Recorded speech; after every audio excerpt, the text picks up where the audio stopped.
Hello, hello, hello. I'm Nikole, and welcome back to the channel. You guys, we are jumping back into the 25 singles, albums, and moments of the year. So let's run it back on 2022.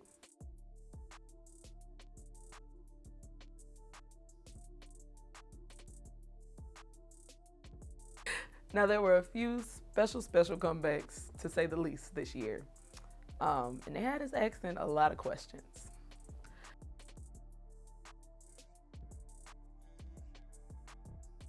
First up is DJ Khaled. He came back this year with his God Did album, doing what DJ Khaled does, getting all of your favorite artists and rappers together on one project, which typically goes really well.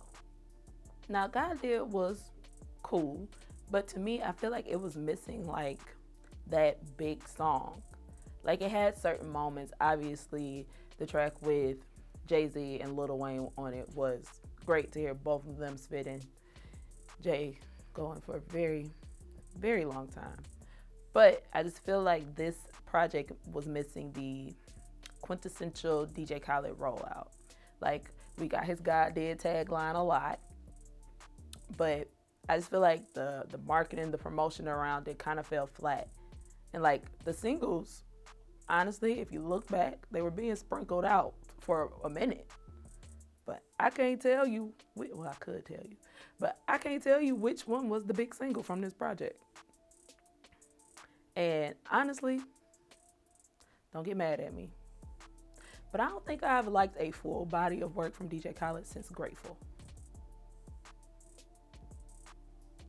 Like, Father of a Side was cool. It had a couple of tracks on there. Khaled and Khaled, it's cool. But like, I don't know.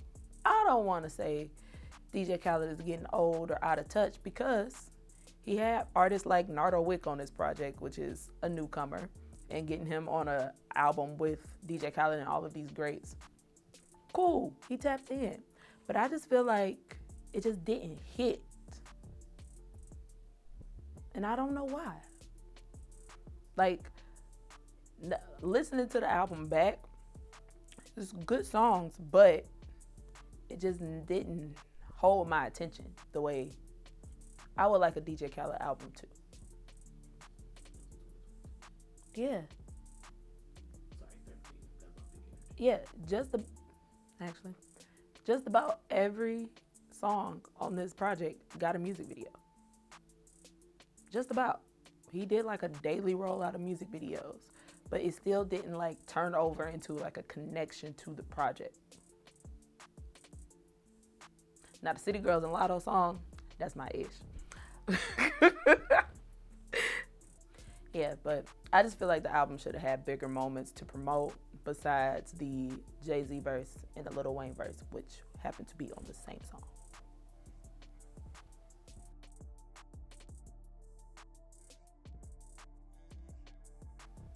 Now, Diddy also dove back into music this year with his single Gotta Move On with Bryson Tiller.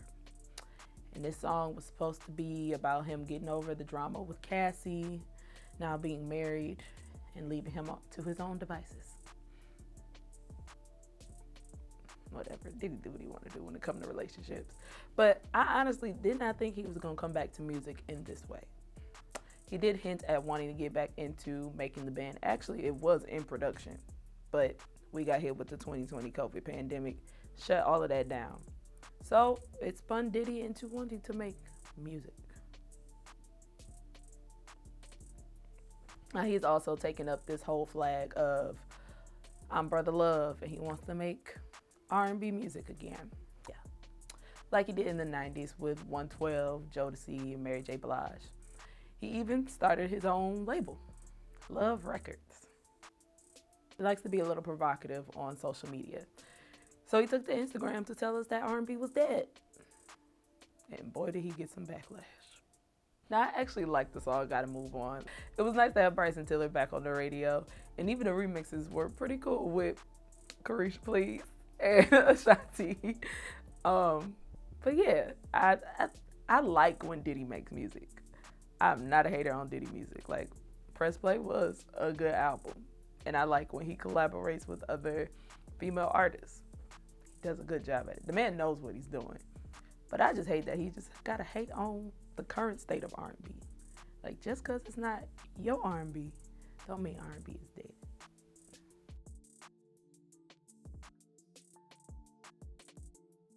It is not a new conversation. It's been bubbling for years and years now, just because, honestly, R&B is just different.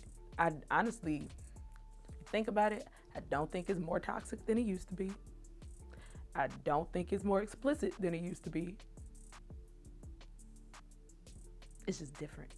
Production is different. People's ears are different. Like, it's not gonna sound and feel like the 90s because we are 20-something years removed from the 90s. So, yeah. To completely say R&B is dead, Diddy absolutely should have chose his words. He should have chose his words better, because we have plenty artists out here like Kenyon Dixon, Summer Walker, her, Ari Lennox. The list goes on and on and on. There's a plethora of R&B artists. Now, he did go back on the Breakfast Club and clean it up, saying that R&B music is not funded. And since it's not funded, it can't live on radio, such as hip hop and pop music normally does, which that makes sense. I just think it goes back into the record label conversation of them just wanting to pour money into things that they think is just going to benefit their investment. Now, with hip hop music honestly starting to plateau as far as its growth, I think in the next couple of years we are going to see a major surge in R&B artists being able to take the forefront, just because I think people's ears want something different. Like, we've been in a very trap, drill, rap space for 6, maybe a decade, honestly. Maybe like 10 years. I can't put an actual date on it, but we've been very, very hip-hop heavy. So maybe the tide will turn. Obviously, hip-hop's not going nowhere. R&B is always going to be alive because it feeds into every other genre. So, yeah, I'm hoping that we kind of get the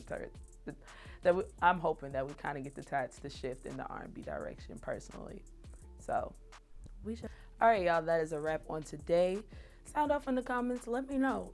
Did y'all like God Did from DJ Khaled? Do y'all agree with Diddy? Do y'all think R&B is dead? Or is he just an out-of-touch uncle? Y'all already know what to do here on YouTube. Be sure to comment, like, and subscribe. Hit that notification bell so y'all don't miss the drop. And I'll catch y'all to run it back again on 2022. I just don't know if the Recording Academy is going to be able to please everybody. I feel like this is one of the modern day classic R&B albums that people are going to continue to revisit. Like, yes, this is my favorite rapper. Not so much no more. There are 10 albums in the Album of the Year category. How the hell is somebody supposed to vote based off the 10 albums?